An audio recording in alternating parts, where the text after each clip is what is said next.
आज इवनिंग रे मु बाहर को जाइଥିଲି काहेकि ना मो भौणी आसी डाडी मेडिसिन नवा पाई।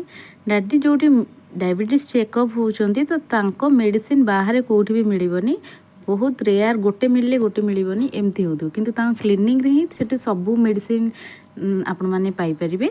तो मु ताको एठी मेडिसिन नवा पूर्वरु मु गल चाल मो फेवरेट जगह आगे गुपचुप खाई देबा। गुपचुप आमे एठी खाई की बाहर की पळेल डाडी पाई मेडिसिन नवा काहेकि ना पुओ को मु सोई दे की पळे आसी। एठी आसे के आमे पहुंची गलु डॉक्टर संबित दास का क्लिनिक रे। एटा डायबिटीज स्पेशलिस्ट बहुत बढ़िया मेडिसिन दियंती से माने, तो जहाँ को भी माने डायबिटीज पाई खास करी कि भलो मेडिसिन दरकार तो एठी आसे कि आपण माने निहाती बाबरे गोटे थर देखांतु। बहुत कम मेडिसिन देबे आ बहुत ही भलो मेडिसिन देखि कि लालू मेडिसिन स्टोर रे बहुत सारा भीड़ अछि।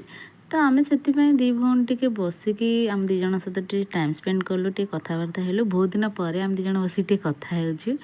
तापरे आमे सेटु मेडिसिन किनी आनी की बाहर की जाउथलु। ताकू टिके पनीर आ मशरूम बस स्टॉप रे नेकी छाड़ दे की आसीले से घर पळेबे। मु आसी देखला बेले को घरे पुओ मोर सोईची, मु भाबिली बधी से उठी जीवणी, किंतु एते लेट हेलानी से सोईची। ताकू जाईकी उठेकी खोइबा को देई देबी।